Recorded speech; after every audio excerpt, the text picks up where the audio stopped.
오늘 제목은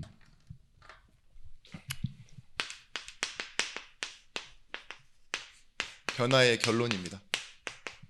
우리는 무엇 때문에 변해야 되죠? 무엇으로 변해야 됩니까? 그리고 어떻게 변해야 됩니까? 그 결론은 다른 게 아니라 우선순위입니다. 마가복음 9장 1절에서부터 9절의 말씀. 여러분, 변화한다라는 말, 변화된다라는 말이 세상에서 합의하고 그렇게 정하고 추구하고 있는 변화 있죠. 삶의 변화. 그런 것까지 교회가 똑같이 추구하고 변하려고 하는 것이 아닙니다. 도덕적으로, 윤리적으로 괜찮은 인간상으로 변하는 것이 아니라요. 하나님이 부르실 때 우리에게 원하셨던 모습이 있어요. 그죠? 그리고 원래 하나님이 우리를 창조하셨을 때부터 있었던 인간과 사람, 좁게는 오늘의 나에게 원하시는 하나님의 모습이 있습니다. 그래서요, 우리의 변화는 인격과 성품의 변화 이런 게 아닙니다. 또한 환경의 변화도 아닙니다. 뭐냐? 하나님이 변화시키는 것. 왜 변화되지 않습니까? 이 질문 자체가 틀린 거예요. 왜냐? 우리가 스스로는 변화할 수 있는 존재가 아니기 때문에, 회복될 수 있는 존재도 아니고. 그래서 말씀 중에 회복은 뭐냐? 외부의 힘에 의해서만 가능한 게 회복이라고 말씀드렸죠. 그것이 여러분에게 오늘은 말씀입니다. 말씀. 그래서 예배를 내가 보고 내지는 드리고 돌아간다가 아니라 하나님이 나를 오늘 회복하시는 날이구나, 그렇게 아셔야 됩니다. 하나님은 우리에게 뭘 원하시느냐, 이 변화를 통해서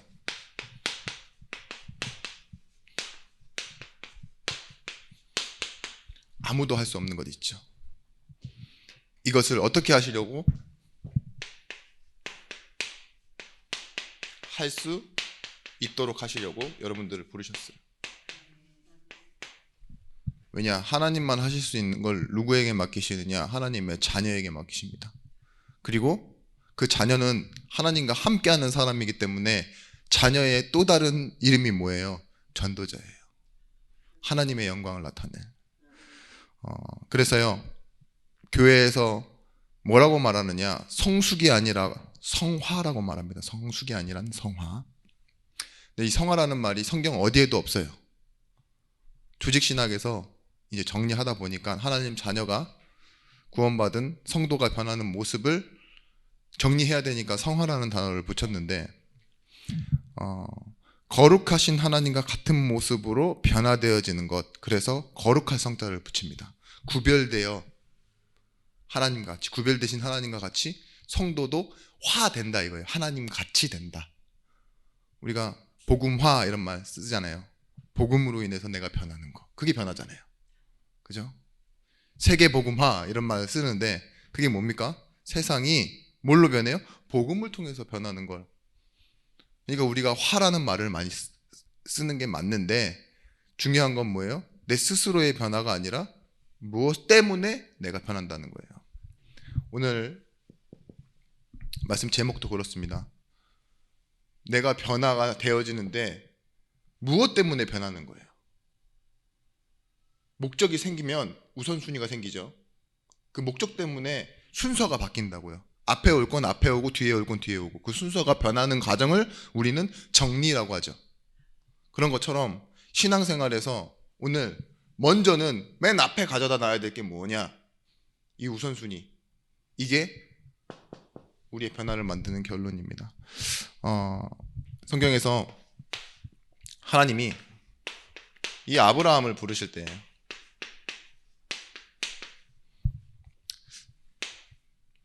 창세기 12장에 아무것도 없는 사람 부르셨어요. 우상 만들던 가문에서 우르라는 지역에 이 사람을 불러내셔서 뭐라고 말씀하십니까? 복의 근원이 될지라. 그게 변화예요. 분명히 그냥 살아가다가 그렇게 죽게 될 사람인데, 어떻게 보면 가장 연약한 사람인데, 이 한 사람을 가지고 하나님 시작하신 일이 뭐예요? 이스라엘이에요. 이 가문에서 이 씨로 말미암아 누가 오시겠다고요? 선택받은 메시아이신 예수 그리스도가 오실 거라고. 그런데 이 아브라함이 잘 변합니까? 우리 이 외면적으로 봤을 때 안 따라오잖아요. 그죠? 말씀하신 것을 못 지키고 변하려고 하는 의지도 별로 없는 것 같고, 그래 보이던 그가, 연약한 사람이었던 그가 하나님과 함께함의 축복을 누리게 됩니다.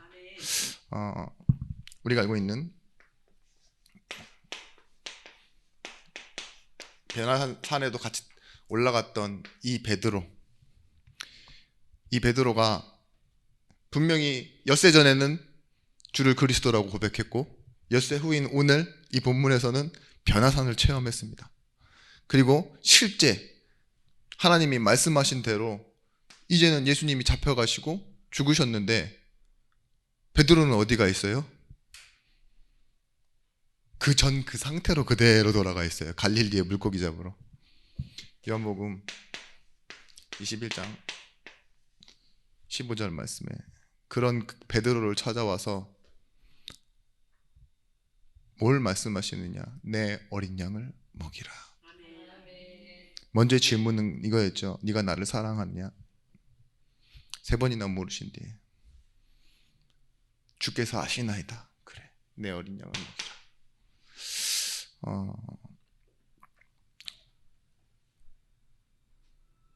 요 두 부분만 봐도 신앙생활에 희망이 사라지시지 않습니까?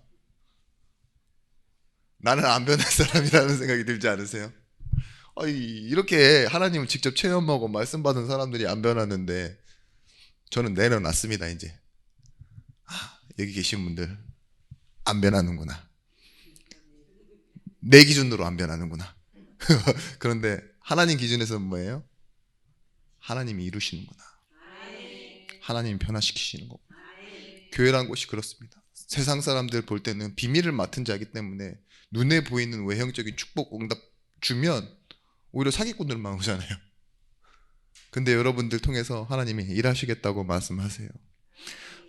우리가 알고 있는 이 바울과 같은 사람, 분명히 핍박자였고 박해자였습니다. 복음 받고도 뭐 했어요? 예수님 직접 체험했는데 낙향해요. 자기 고향으로 간다고요. 돌아가서 혼자 있어요. 그것도 꽤 오랜 시간을. 그런데 이 사람을 부를 때 사도행전 9장 15절 말씀에, 글씨가 왜 이렇게 안 써지냐. 예. 하나님이 이를 부르실 때 나를 위한, 그리고 임금들을 위한, 이방인을 위한 사도로 부르셨다라고 그렇게 말해요. 우리가 알고 있어야 되는 건 하나님이 이들과 함께 하셨다라는 거, 함께 하시면서 뭘 하셨죠? 하나님의 일을 하셨다라는 거. 그걸 보고 우리는 다른 말로 총칭해서 축복이라고 말합니다. 여러분, 축복은 뭐예요? 하나님이 함께 나에게 복만 주시는 게 아니에요. 하나님의 일이 내 삶에 나타나는 것. 그게 여러분들에겐 축복입니다. 마태복음 26장 고백하고 체험하고 베드로가 바로 한 말이 뭡니까? 나 안 변할래요 라고 하죠. 그 말을 다른 말로 여기가 좋사오니 이거예요. 좋은 곳에만 머무르고 싶은 우리, 혹시 여기 계신 분들 중에 내가 경제적 응답을 좀 받았다? 근데 이 경제적 응답을 가지고 내가 한번 큰 헌신한다는 말은 좀 멋지잖아요. 핍박이 오더라도 감수해보겠다, 이런 생각 해보실 수 있을 것 같아요. 아마 잘 안 될걸요. 이것이 좋사오니 이게 될 것 같아요. 그죠? 뭔가 갈등이나 이런 문제들 해결되고 사람과의 만남, 이게 좋사오니 이게 될 것 같다니까요. 그러면서 뭐래요? 꼭 이제 단서 하나 붙이죠. 나도 하나님께 페이백 해드릴게요. 돌려줄게. 초막셋 어때? 이렇게 딱 된다니까요. 경제적으로 나면 11조 어때? 이만큼. 성경금 어때? 이러면서 할 수 있잖아요. 저 사람을 내가 도우면 어떨까? 목회자. 옛날에는 뭐 돈 생기면 목회자 집에 쌀 갖다 주고 뭐 양복 사주고 막 이런 거 있었잖아요. 그런 게 다 여기가 조사원이 아닐까요? 그게 틀렸다는 건 아니지만 우리가 말씀에서 나왔지만 변화에는 이유가 있습니다. 어떤 이유가 있냐? 하나님의 이유가 있다니까요. 오늘 보시면 그 목적을 이렇게 얘기합니다. 기도하러 가서 기도할 때 이런 일들이 일어났대요. 여기서 여러분들이 분명히 아셔야 되는 것은 뭐냐? 우리가 기도하는 그때가 얼마나 중요한지 알아야 됩니다.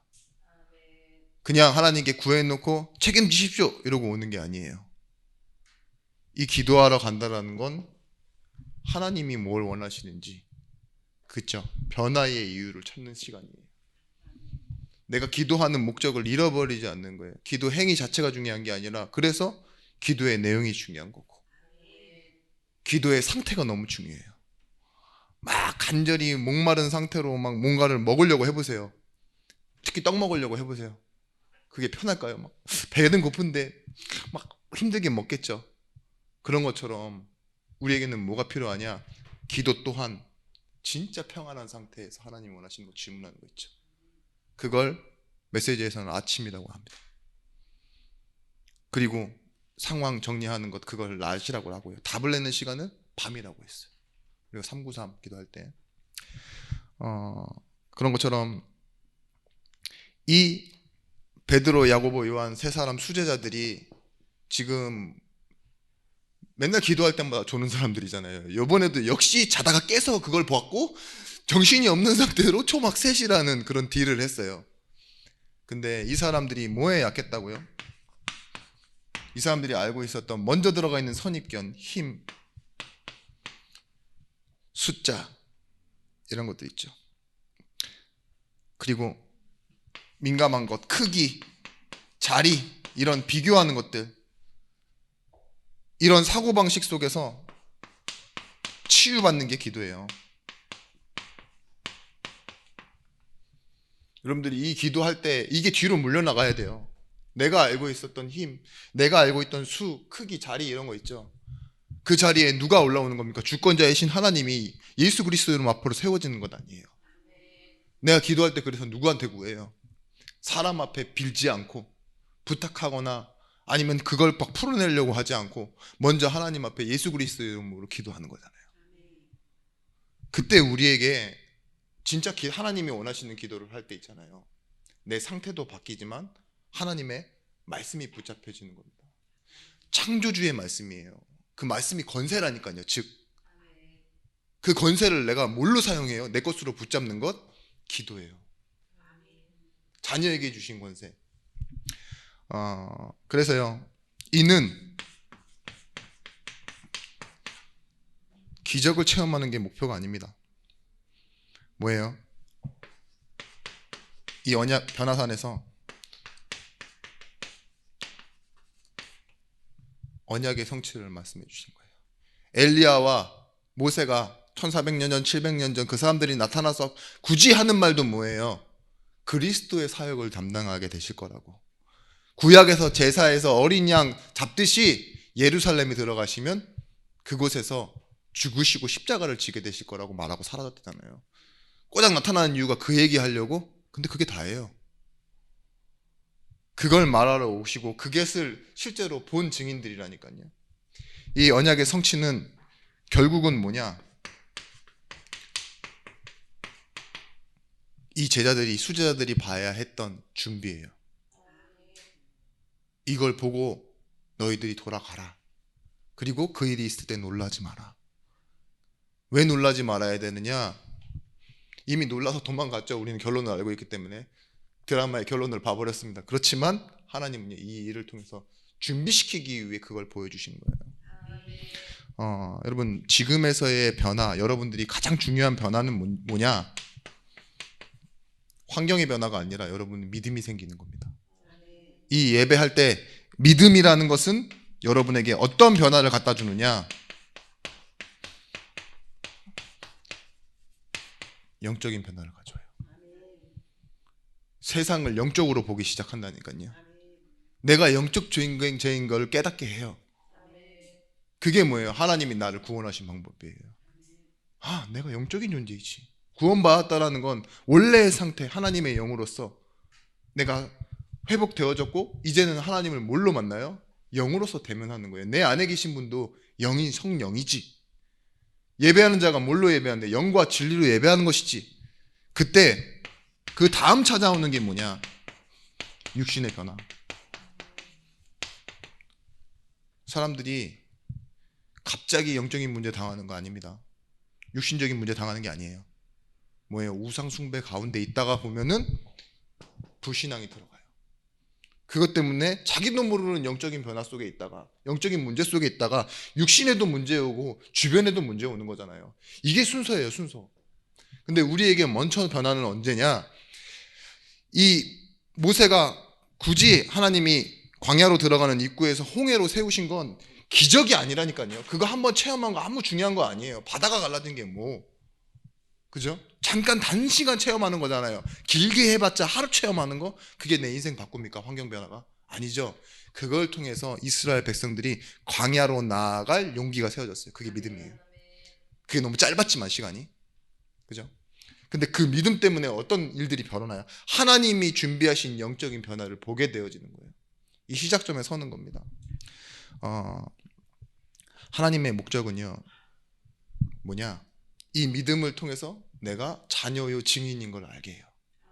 그러면 자녀요 증인은 무엇을 위해 살아야 됩니까? 그게 예배가 되는 것이라니까요. 그게 영적인 변화가 되어지는 거예요. 그렇기 때문에 뭐가 다른 데서 변화가 오냐? 이제는 복받기 위한 것이 아닌 육신에도 변화가 오게 되니. 여러분, 어떤 사람이 잘 산다고, 어떤 사람이 문제를 해결받았다고, 어떤 사람이 큰 응답 받았다고 해서 사람을 살릴 수 있겠습니까? 이단 사이비에 그런 거 더 많아요. 오히려 복 받는 거 있죠. 간증하는 것, 병이 눈앞에서 나아버리는 모습 보여주잖아요. 그런 걸로 사람이 살아나는 게 아니라 하나님 못 믿도록 오히려 불신앙에 갇혀버려요. 그런 모습 많이 보게 되지 않습니까? 그 이쁘고 아름다운 여자들이 뭐예요? 다 발가벗겨지고 사진 찍혀지고 노리게 되는데, 똑똑한 사람들이. 근데 뭐 때문에 그렇게 끌려가냐고요. 이게 있기 전에 영적인 거예요. 이 사람들에게 뭐가 다른 게 심겨진 거예요. 그러니까 자기가 이 인생을 갉아먹더라도요, 속더라도요, 여기에 이렇게 나타날 수밖에 없는 거예요. 세상에 문제가 되기도 했지만. 여러분, 우리는요, 어디에 집중하느냐? 하나님의 일, 이걸 집중해서 볼 수 있으셔야 됩니다. 모든 인생의 구심점, 그게요, 하나님의 말씀으로 보여지는 게 성공이에요. 요한복음 6장 29절 말씀.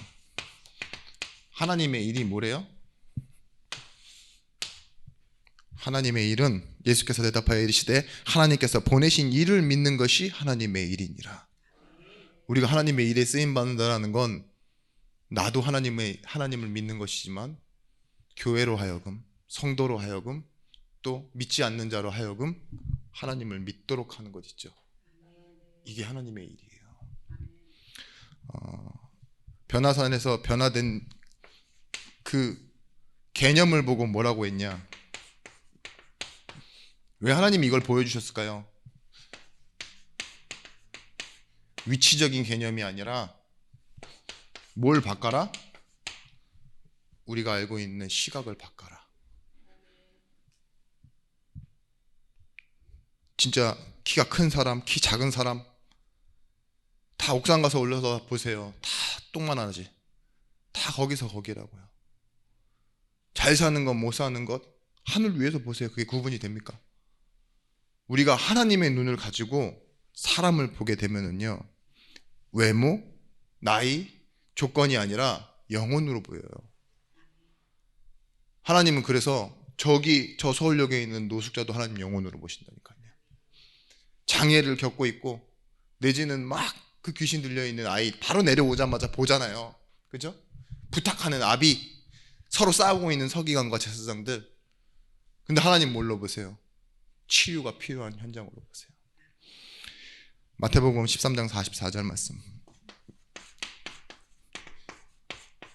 천국을 뭐라고 말하느냐? 천국은 마치 밭에 감추인 보화 같으니 사람이 이를 발견한 후에 숨겨두고 기뻐하며 돌아가서 자기의 소유를 다 팔아 그 밭을 사느니라. 여러분, 밭에 감추인 걸 숨겨놓고 다시 돌아가는데도 뭐가 보이느냐? 자기 인생이에요.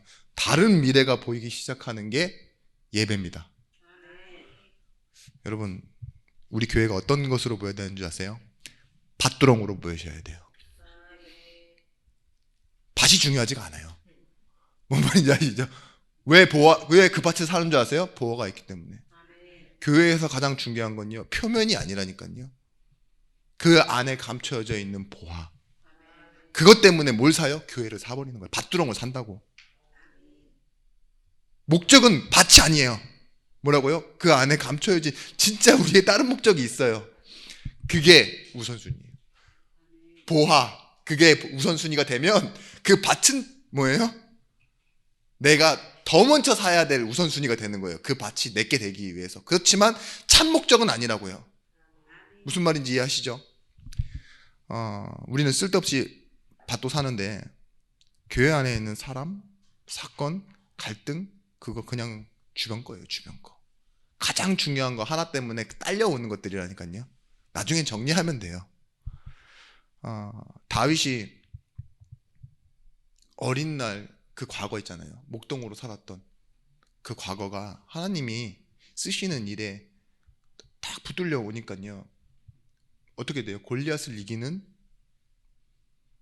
그 물매가 되잖아요. 돌 하나 던지는데 골리앗을 이겨버린다니까요. 그게 하나님의 손에 잡히면 일어나는 일들이에요. 근데 하나님 힘이 부족해서 도와달라 그런 건가요? 그건 아니잖아요. 하나님께서요, 하시는 일에 필요한 사람을 데리고 오신다니까요. 우리 교회도 그렇습니다. 우리의 성도들도 그렇습니다. 내가 어찌 살았건 어렵든 잘하는 게 있든 못하는 게 있든 왜 하나님이 하시는 일에 우리가 함께 하고 그 일을 바라보고 그걸 꿈꾸고 내지는 기뻐하고 자랑하고, 그게 로마서 1장 16절 아니에요. 이게 능력이다라고 말하는 거. 우리가 경험하지 않은 것을 자연스럽게 꿈꾸는 사람은 없어요. 여기서 꿈은 꿀 수 있지만 자연스럽게 꾸는 꿈을 말하는 겁니다. 제가 오늘 집에 돌아가서 철갑상어 그 캐비아 아래다가 그냥 빵 위에 올려가지고 배 터지게 먹고 싶다, 이런 꿈을 꿀 수 있을까요? 한 번도 먹어본 적이 없는데 그죠? 네. 아예 없어. 개념 자체가 없어. 그죠? 근데 여러분들이 한 번이라도 여행을 가봤더라도 뭔가를 간접적으로라도 경험해 본 것들은요, 소망이 될 수 있어요. 그죠? 작지만 우리의 그렇습니다. 우리가 이 부분을 체험해야 돼요. 하나님은 언약을 이루신다는 걸 말씀으로라도 믿고 내 삶으로 돌아가서 이 믿음이 영적인 변화와 육신적인 변화를 가져온다는 걸 알게 되면 뭐예요? 그때부터요, 자연스럽게 내가 막 힘들게 변화해야지가 아니에요. 누굴 따라해서도 아닙니다. 우선순위상에서 변화가 생기기 시작해요. 그래서요, 우리는 뭘 회복해야 되느냐? 영적인 것. 앞서 말씀드렸던 것처럼 가장 영적인 것은 예배입니다. 근데 이 영적인 것을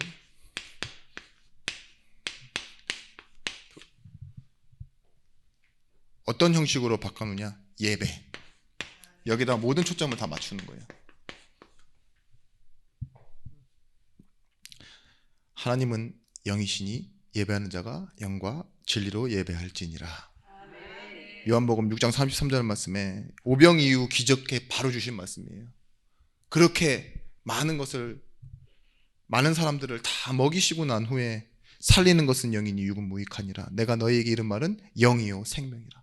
말씀이 뭐라 그래요? 영이요 생명이래요. 예배는 행위가 아닌 뭐예요? 나를 회복시키는 거예요. 하나님 말씀 앞에.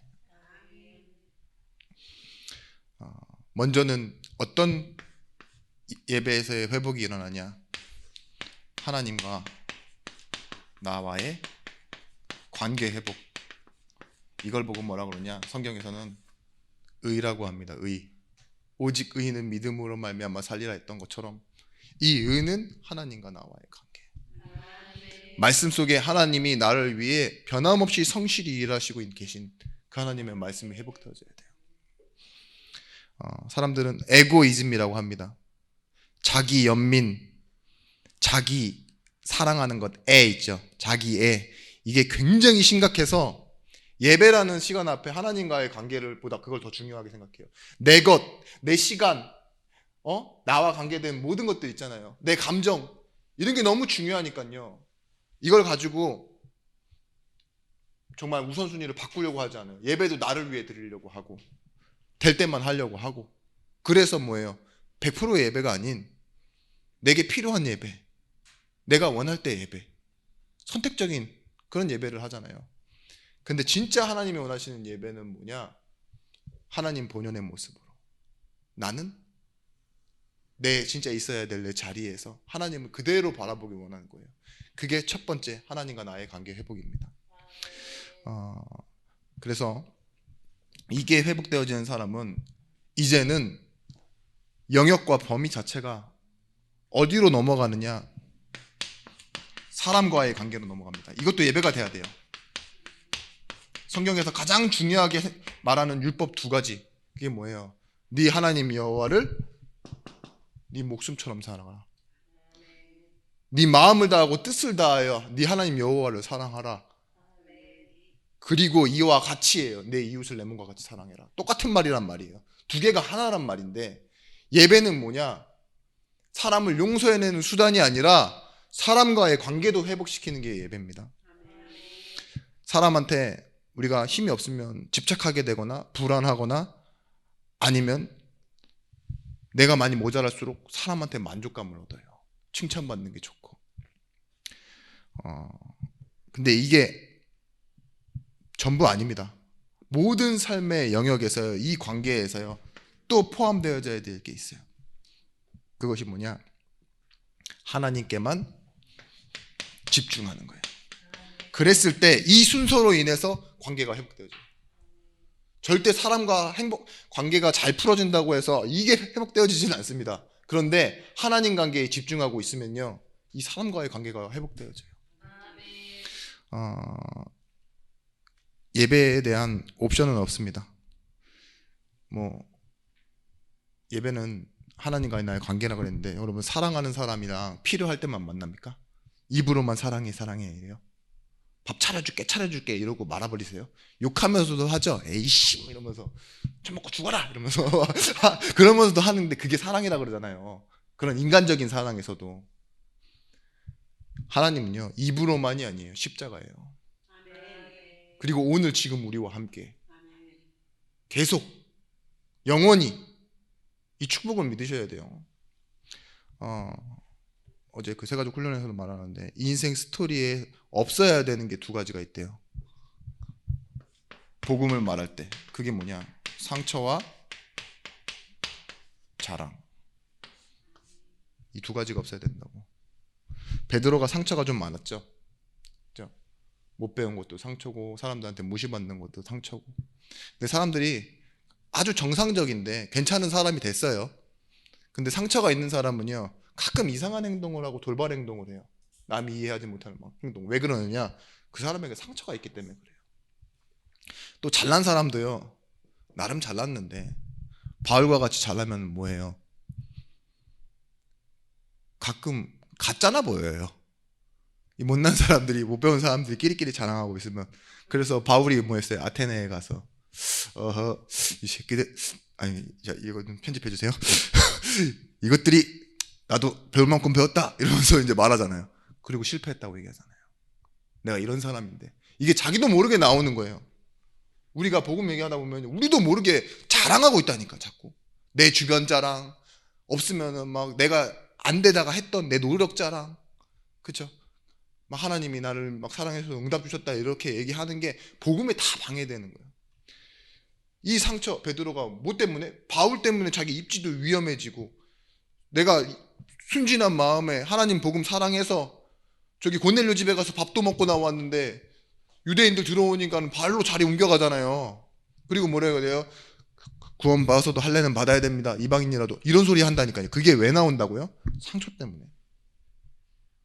우리가 복음을 말하고 복음을 누린다고 하지만 사실은 상처를 치유하는 복음 누리고 자랑을 위한 복음을 누릴 때가 많아요. 성령 충만할 때는 괜찮습니다. 이게 잘 안 나와요. 근데 언제 나온다고요?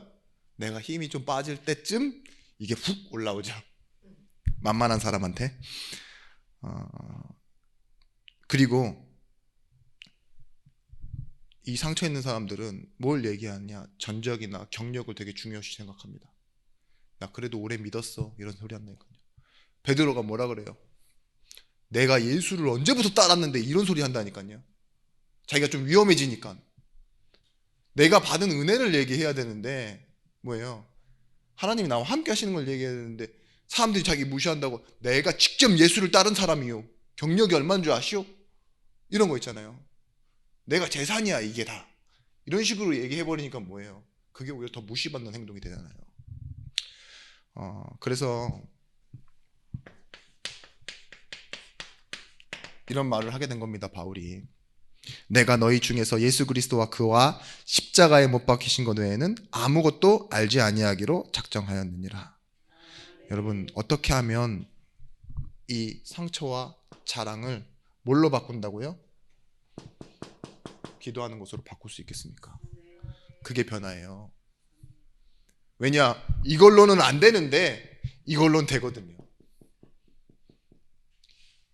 보세요. 변화라는 건 내가 하나님 앞에 기도하게 될 때 있죠. 상처와 자랑하지 않고 어디로 가져가요? 여기로 가져가는 거잖아요. 그렇게 될 때 우리에게는 이제는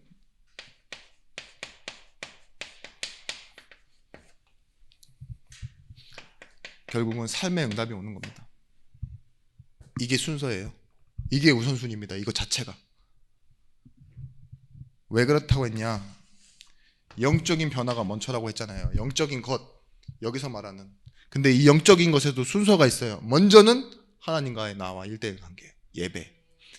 그리고 모든 삶에서 하나님의 통치와 주권을 믿는 사람에서도요, 저 사람에게 있는 데는 문제가, 이유가 있어. 그런 것에도 있잖아요. 그 응답을 찾아내고 결국은 어디에요? 이 삶의 영역까지도 끌고 오는 거예요. 내 일에, 내가 하는 일에도, 안 되는 일이든 잘 되는 일이든 거기에도 하나님의 계획이 있다. 이것도 예배의 범위 안으로 포함되어질 때요, 뭐가 돼요? 우선순위가 정리되어지는 거예요. 자꾸 근데 사람들은 뭐예요? 사람과의 문제가 오면은 이 관계를 놓쳐버리고, 일만 조금 어려워지면 또 이거 뭐예요? 하나님 관계 놓쳐버리고 자꾸 바꾸잖아요. 사단은 뭘 해요? 이 일과 이 사람 관계 때문에요, 뭐 하느냐? 우리 의식 속에요, 우상숭배를 집어넣어요. 자꾸. 우상숭배란 뭐냐? 하나님을 대체하려는 모든 의식 자체가 우상입니다. 우리에게는 무의식에도 우리 우상이 들어와 있어요.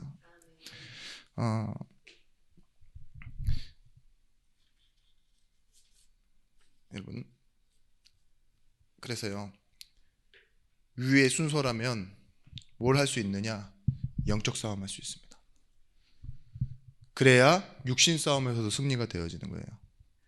영적 싸움이 뭐 사단과의 1대1 대면 싸움인 줄 아십니까? 그게 아니에요. 우상을 몰아내는 싸움이에요. 이 순서가 바뀌지 않는 싸움이라고요.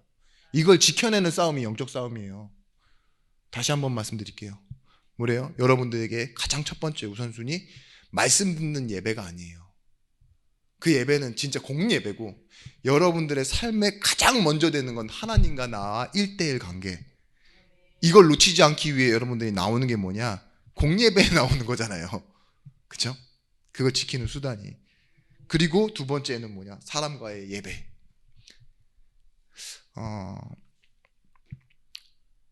보세요. 이런 사람이 영적 싸움, 육신적인 싸움, 이 의미를 알고 있는 사람이 요한복음 9장 3절 말씀에 이렇게 얘기합니다. 분명히 장애를 갖고 있는 그 부모가 있어요. 그죠? 그걸 죄가 누구 때문이냐? 아이의 죄 때문이냐? 엄마의 죄 때문이냐? 이런 질문을 할 수 있다니까요. 예수 믿고도 이 아이의 몸에 장애가 그대로 남아있을 수도 있잖아요. 그러니까 이런 질문 하겠죠. 그때 이렇게 얘기하십니다.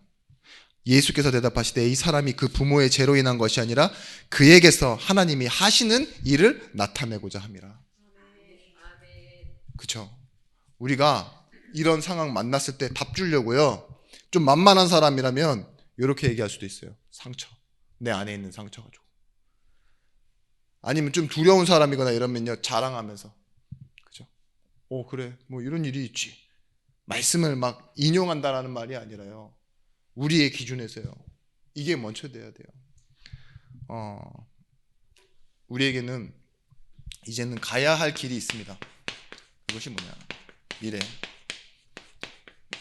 우리는 제자로 부름받았기 때문에 제자가 걷는 길을 가야만 합니다. 예수님이 이 변화산에서 그 고난, 영광을 보여주신 이유가 뭐라고요? 고난 감당하라고 해요. 초막 새 찍고 거기에 머물러 있어가 아니라. 그러면 여러분들이 진짜로 이것들이 다 준비되어지면은 이제는 뭘 향한 도전이 시작되어지느냐? 참된 전도. 고난 받는 것이 두려운 게 아니에요. 나는 분명히 목적이 있어요. 그죠? 그 목적 때문에 내게 어떠한 상황이 와도 이 우선순위는 바꾸지 않아요.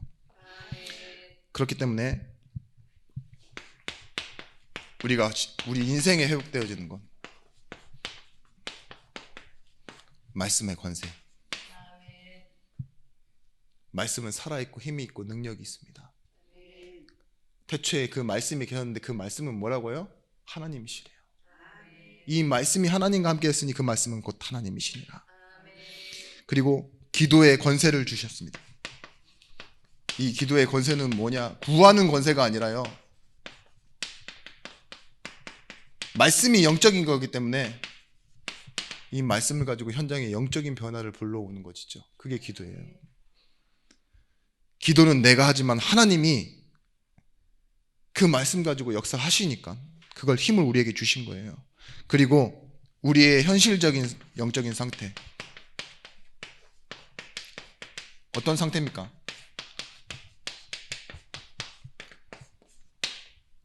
예수께서 내가 아버지께 구하겠사오니 그가 또 다른 보혜사를 주사 영원토록 너희와 함께 있게 하리니 그는 진리의 영이라 세상은 능히 그를 받지 못하나니 이는 그를 보지도 알지도 못함이라. 그러나 너희는 그를 아나니 그는 너희와 함께 거하심이요 또 너희 속에 계시겠음이니라. 요한복음 14장 16절에 나오는 그 말씀이 성취되어져서 지금 나는 이 상태예요. 성령이 내 안에. 이 말을 다른 말로 뭐라 그러냐? 나는요 이제는요 보좌화되어 있는 사람이라고 해요. 성삼위 하나님의 능력이 내 안에 들어와 있어요. 이걸 가지고 제자의 길을 걷는 겁니다. 그러면 우리는 결론적으로 목적을 분명히 아는 자예요. 인생의 목적, 그것이 뭐냐? 바울의 고백처럼 로마서 14장 8절 말씀에 우리가 살아도 주를 위하여 살고 죽어도 주를 위하여 죽나니 그러므로 사나 죽으나 우리가 주의 것이로서이다. 사는 것, 죽는 것 다 어디에 속해 있고요? 주께 속해 있고요. 나는 누구 거예요? 내 주인이 하나님이시래요. 이게 결론 되는 거예요. 여기서 흔들리지 않으면 남의 것, 내 것, 누구 것 구분하고 욕심부리거나 아쉬워하거나 서운할 필요 없어요. 왜냐? 아브라함이 소도망을 이기고 와서도 내가 머리카락 하나를 안 받아오겠다, 실타래기 하나 안 받아오겠다, 왜 그랬어요? 근데 하나님이 나를 먹고 살리시니까. 그게 이거잖아요. 복의 근원. 우리는 어떤 고백을 갖게 되느냐, 이런 삶이. 로마서 1장 16절에서부터 17절 말씀. 복음은 모든 믿는 자에게 구원 주시는 하나님의 능력이고, 내가 이것을 자랑하고 이것을 기뻐하고 그리고 이렇게 고백할 거다. 오직 의인은 믿음으로 말미암아 살리라. 이게 17절의 고백입니다. 그렇게 비겁하던 베드로의 인생이요, 우선순위가 어떻게 나타났냐? 결국은 변화로 나타났어요. 그죠? 고백해도 안 변하고 봐도 안 변하고 실제 문제 나가니까 상처만 올라오던 그런 베드로가 드디어 말해야 될 걸 말하기 시작합니다. 천하 인간의 구원 얻을 다른 이름이 없다. 비겁하던 그가, 작은 순간도 두려워하던 그가, 내지는 진짜 작은 거 있죠, 눈에 보이는 행동에도 과격해지고 막 예수님 잡으러 온다니까 막 칼로 막 귀를 잘라버리고 막 이랬던 베드로잖아요. 변하는데도 한계가 있더라고요. 근데 그런 변화가 아니라 제자의 길이라는 목적에서 놓고 봤을 때요, 베드로는요 하나님 보시기에 완전했던 사람입니다. 그렇죠? 그런 것처럼 이제 이 세 가지가 다 결국은 뭐였냐? 우리가 따라야 될 게 아니에요. 우리가 가져가야 될 겁니다. 우리가 실제 누려야 될 겁니다. 하나님의 영광. 여러분, 이 고백의 여러분들이 입이 아니라 삶으로, 말이 아니라 삶의 선택으로 나타나는 응답이 있으시길 바라고 기도합니다. 기도하겠습니다.